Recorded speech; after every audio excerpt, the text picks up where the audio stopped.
In my years, I have seen many a traveler search the globe in search of adventure, money, glory, and of course, power. And it all lies just ahead of you, traveler. However, all your trials may offer you many achievements and accolades to gain. May you never forget that you were given just one life to lose.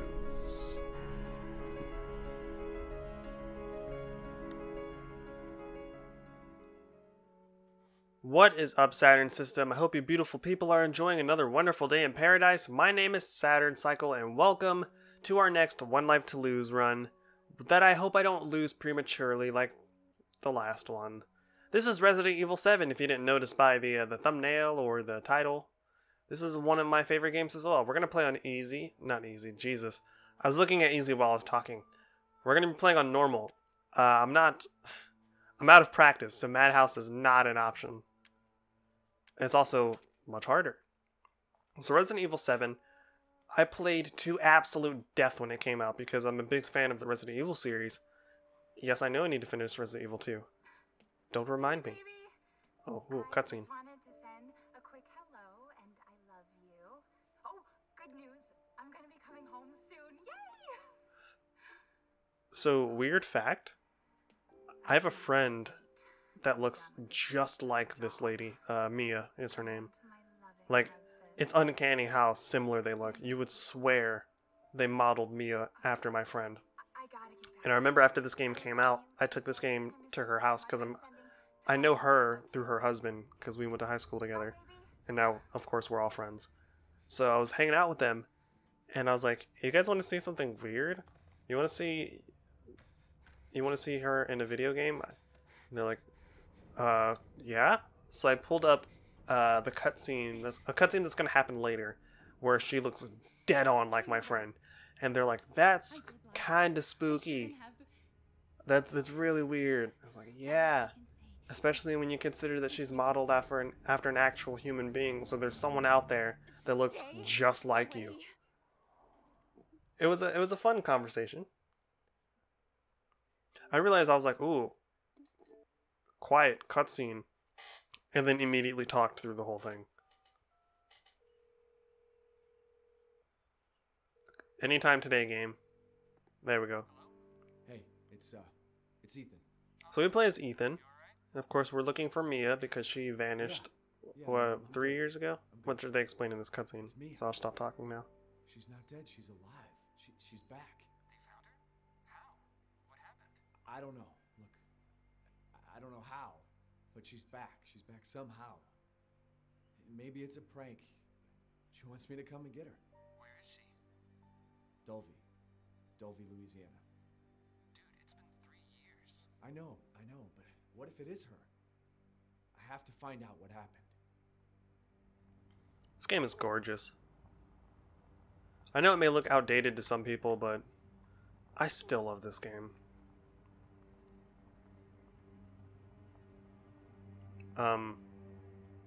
So this episode is going to be primarily focused on getting through the tutorial, which is basically us going through the guest house. There are things that we need to pay attention to. This is the place. You'll have to forgive me as well, because I'm so used to just running through this game, because there was a point where I had to beat this game really quickly in order to unlock both an item and an achievement. So I'm kind of used to running through this game. Also, we're going to give ourselves 1 or 2 advantages to make this run a bit more, I don't want to say possible, because this run, a no death run in Resident Evil 7 is definitely not impossible. Like, I'm pretty sure I've done it before. I'm just really out of practice. We're not going to give ourselves anything crazy like infinite ammo. That's stupid and broken for something like this. If this is a casual playthrough where I just wanted to, like, talk, like, if I was streaming, I'd be like, yeah, let's just use infinite ammo so I can kind of shoot stuff but also interact with chat or whatever. So we're not going to do anything quite that drastic. You might not get any spooks in this game because, you know, I've already played this game. So whenever we're in an area where like something spooky should happen, I'm usually doing something else. Like I'm so desensitized to this game because I've played the hell out of it. So this is the guest house. This is where you'll be staying. Don't mind the mess. I forgot to clean. I didn't know I was gonna have company. So we will be coming back for that.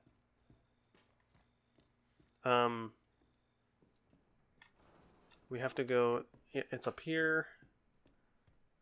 So we might actually do more than just the guest house because I really do just run through this game. This is the save. You can see how much I played this game. Madhouse. Wow, I got through Madhouse in under fucking. I get through Madhouse in under 5 hours. It's actually pretty cool. Like most of these are completely different runs. Some of them aren't, some of them are. I basically played the game on every difficulty.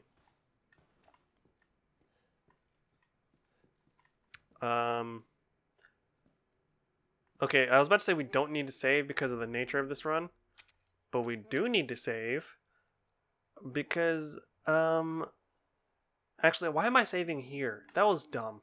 I need to save when I'm ending my session, not when I'm just kind of dicking around. I'm an idiot. I don't know why I did that. Okay, so I typically wouldn't do this on a run because it eats up time. There's a point where I strongly considered speedrunning this game because I played it that often and I knew this game that well.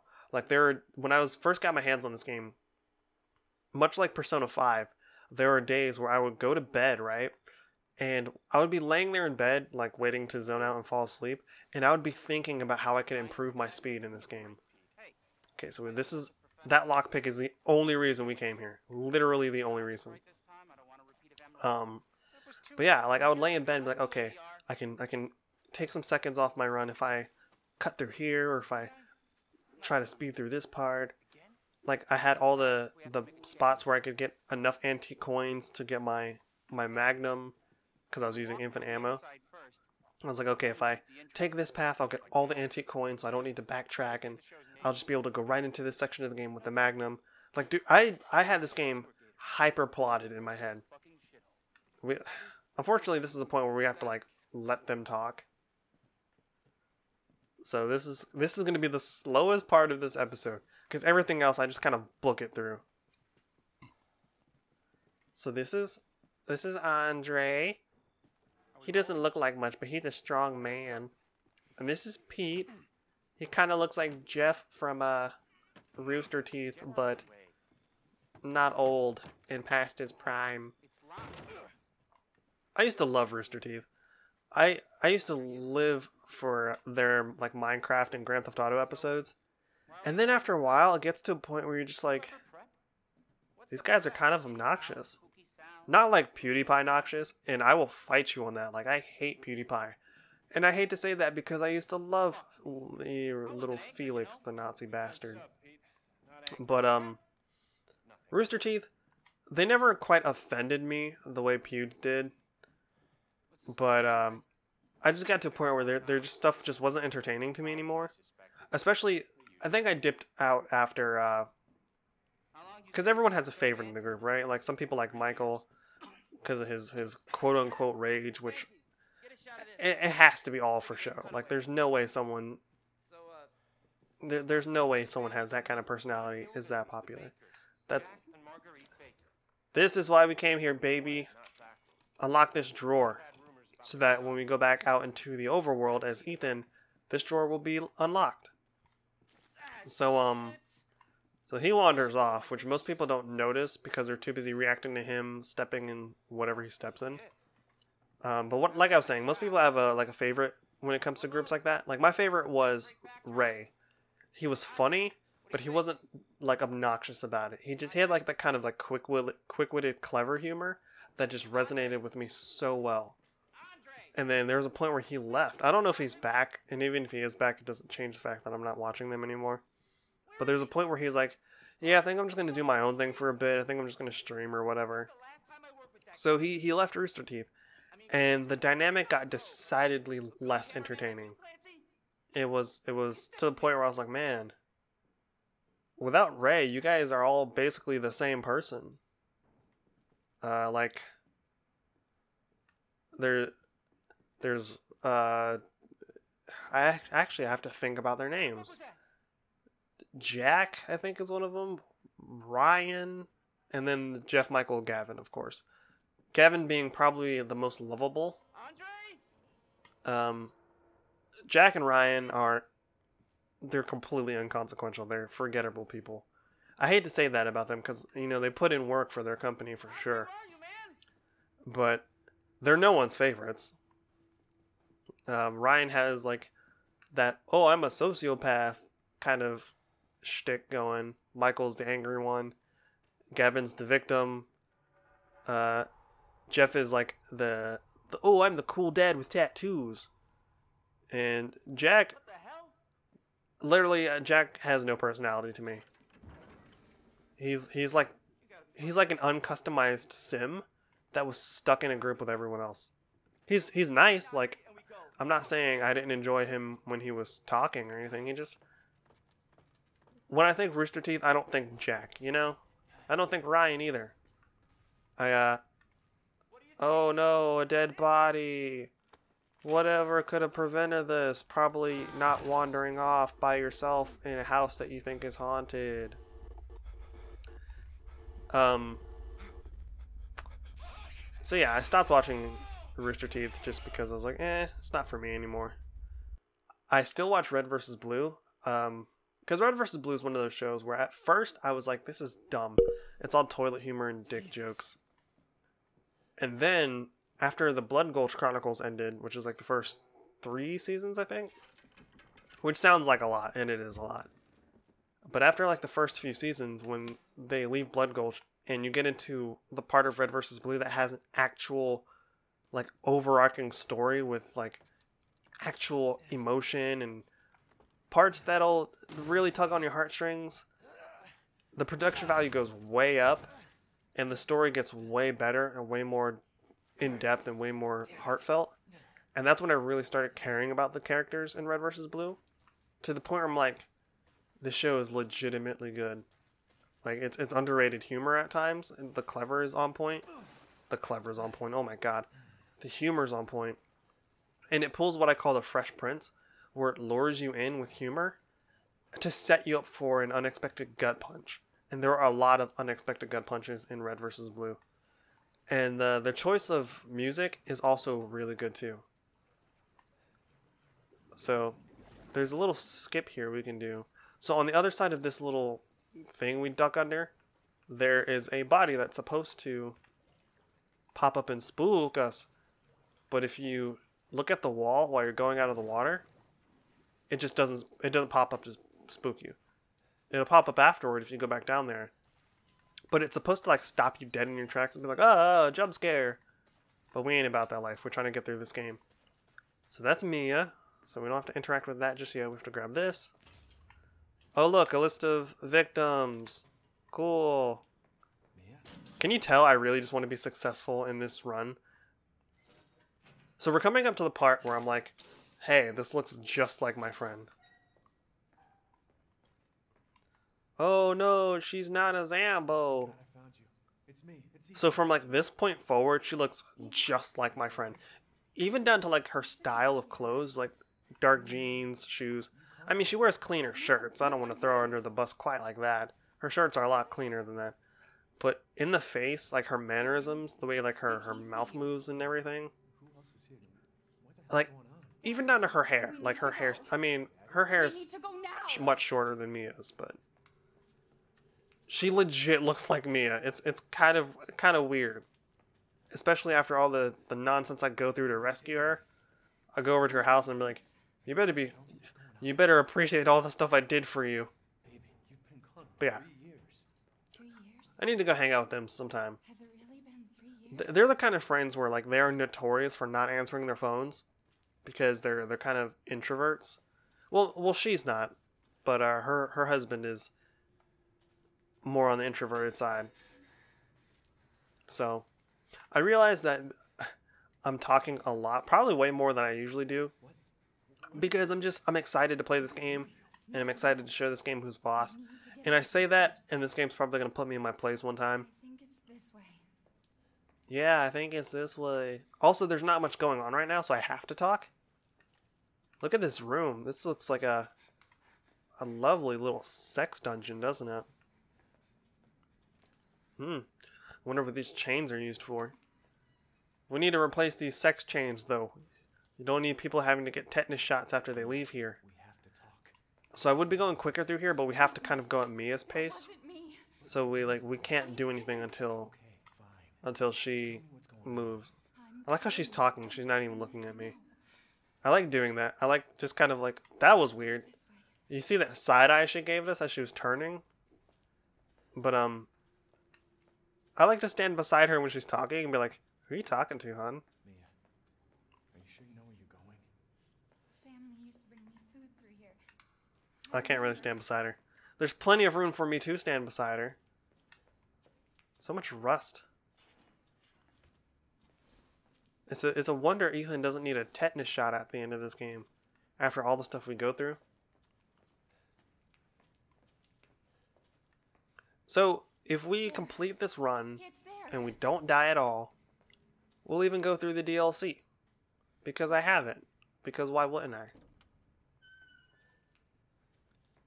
Okay, so this part you have to trigger an event, but you have to wait for her to have a miniature freak out and sit down on the couch.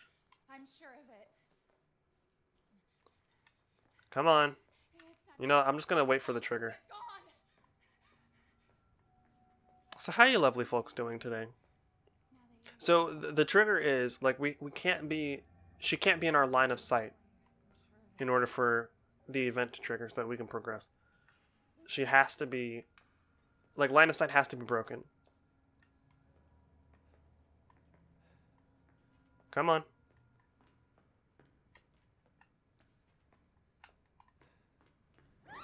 There we go. Mia?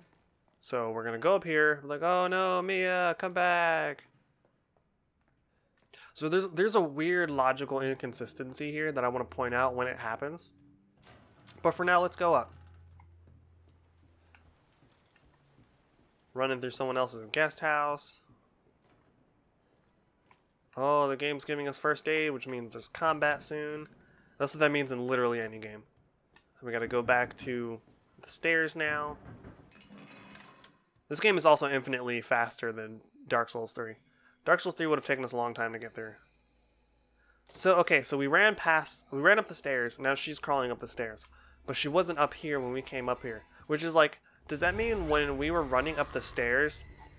spooky. Does it mean that when we were running up the stairs, she was hiding under the stairs, waiting for us to go up the stairs? It's weird. If you think about, like, a lot of the spooks in this game, a lot of it's just like... But who was phone? So you don't really have to do anything here. Like, either way, Ethan gets trashed. And not even in the fun, hanging out with my bros kind of way, you know? Wait! This basically, this is like a glorified QuickTime event. She's gonna... what am I gonna do? She's gonna stab me. No. Like, you could put the knife right in front of your face, and she'll still end up stabbing you in the shoulder. I can hear her.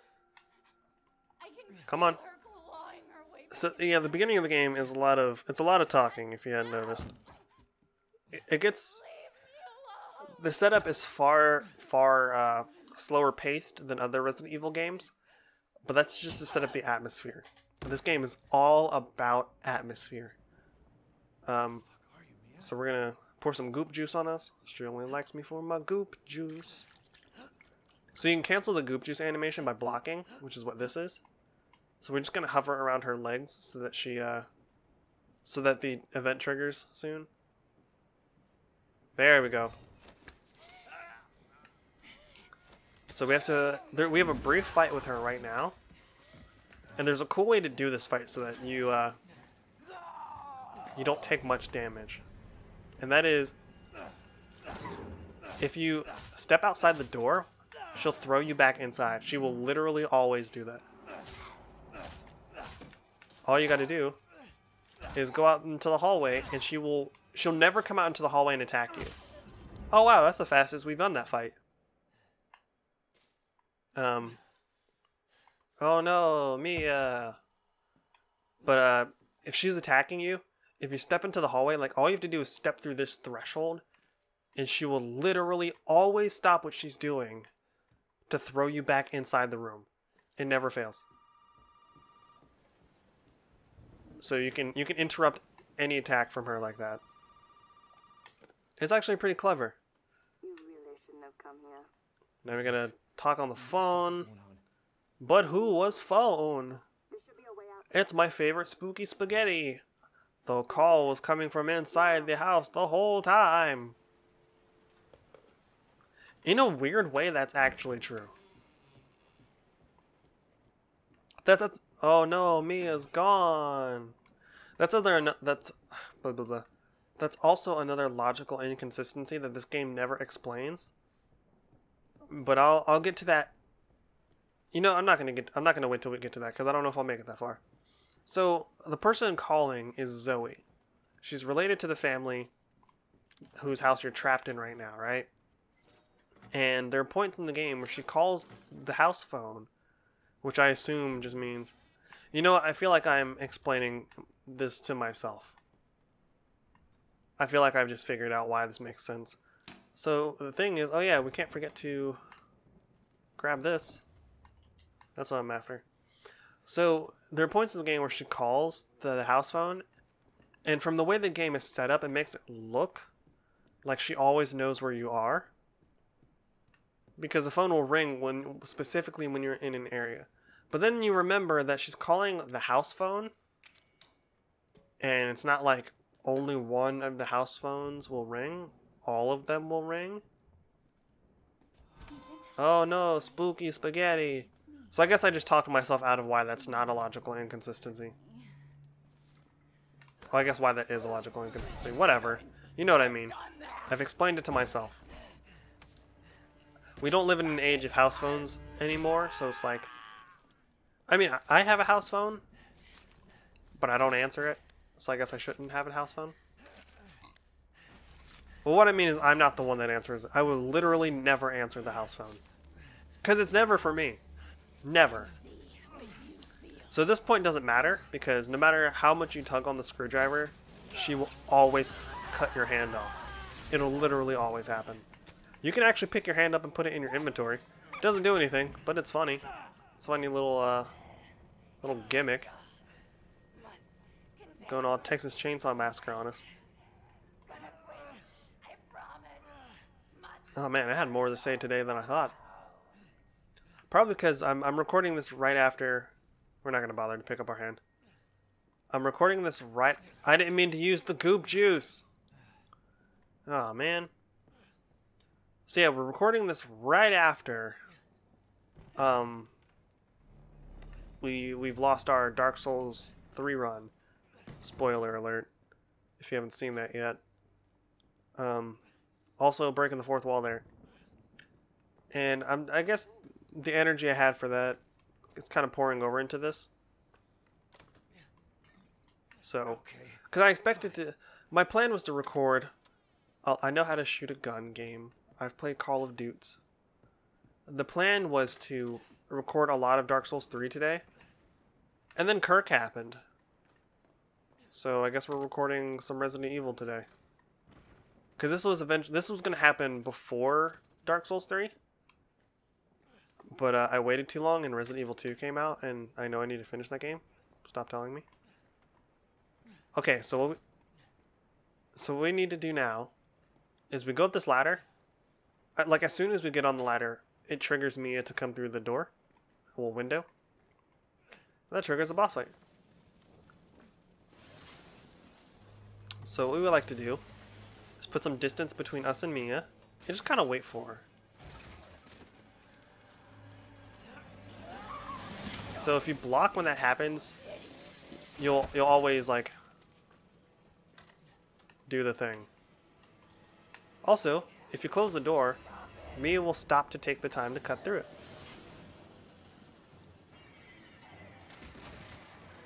Bam! Bam! Bam! Oh my god, I'm so bad!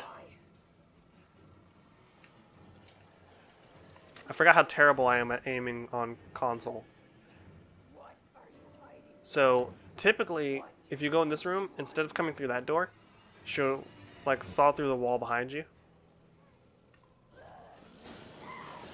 Yeah, like that. Bam! Bam! Bam! Bam! Gave you a facial. I don't think that's how that works, though. Where'd she go? Oh, there she is. I keep shooting, like, past her head, and it's really pissing me off. So I didn't block there because I just wanted to reload. Oh my god, come on.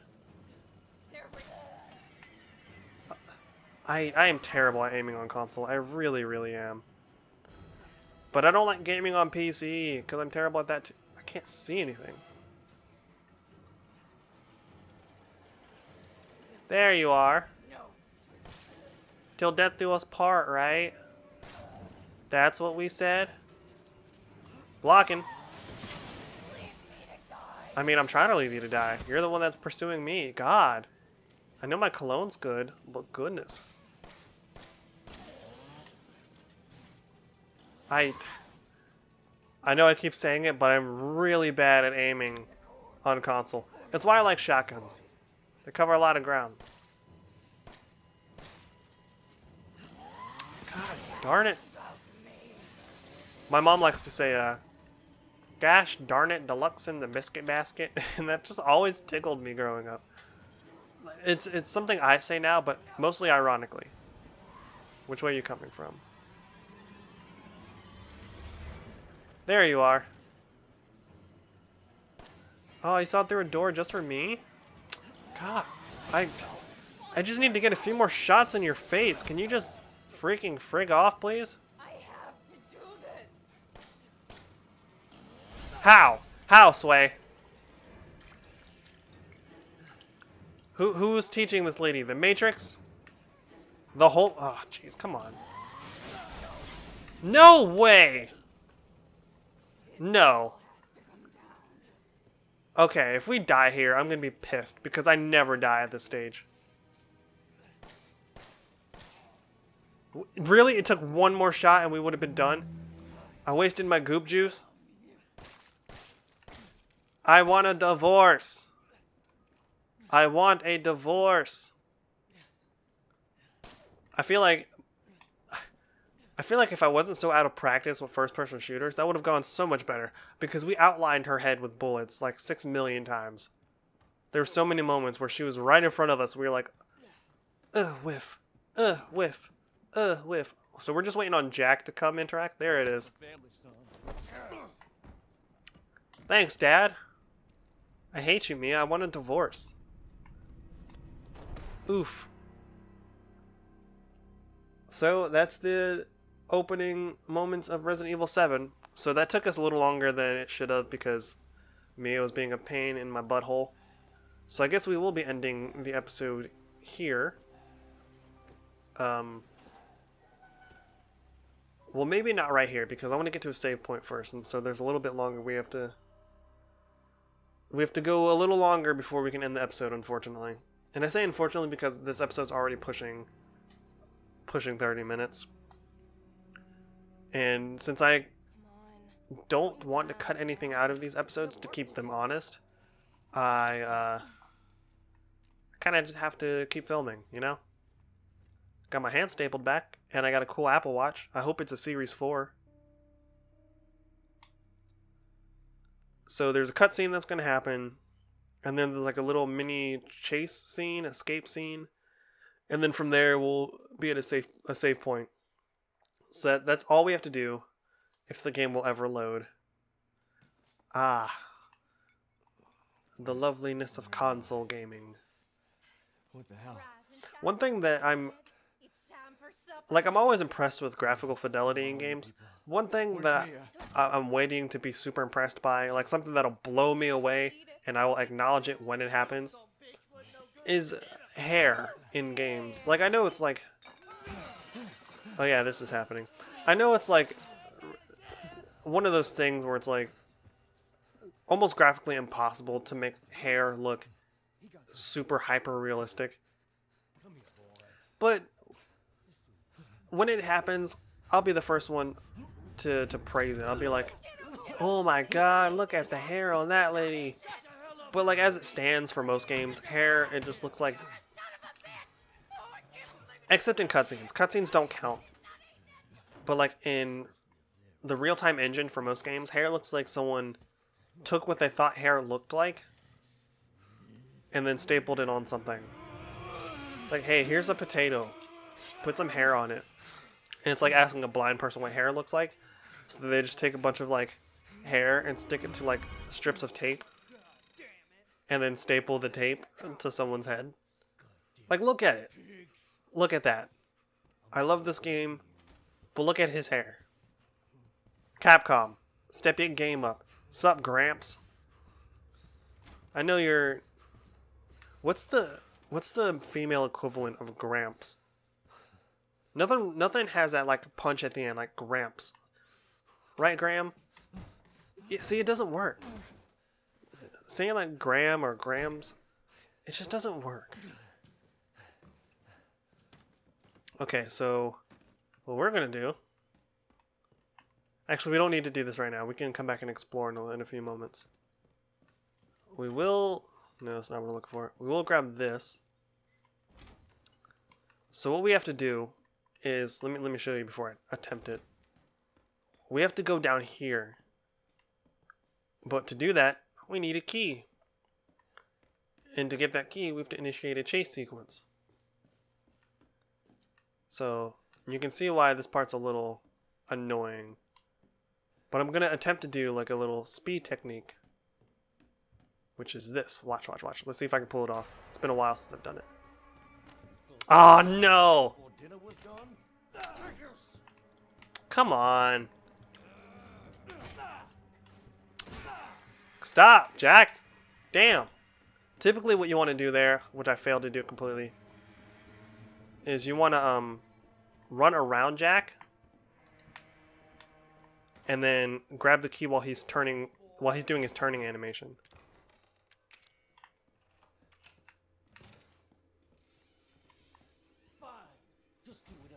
I will do whatever I want. Thanks for letting me. So when you come down here, he stops chasing you for whatever reason. You want to close the doors behind you when you're running from Jack, because he has to take the time to open the doors. It slows him down tremendously, unless you're playing on Madhouse mode. Because on Madhouse mode, he doesn't give a crap, and he's much faster on Madhouse mode, which is why we're not doing Madhouse. Because Mia probably would have floored us. Here we are Speed Racer. I'm a hero on wheels. Okay, so before we end the episode, I'm going to show you the kind of advantages I'm going to give myself. Thank you. So we're going to put away this coin. We are going to give ourselves this handgun, because it's a special handgun. We're not going to take the walking shoes because we're going to be running everywhere.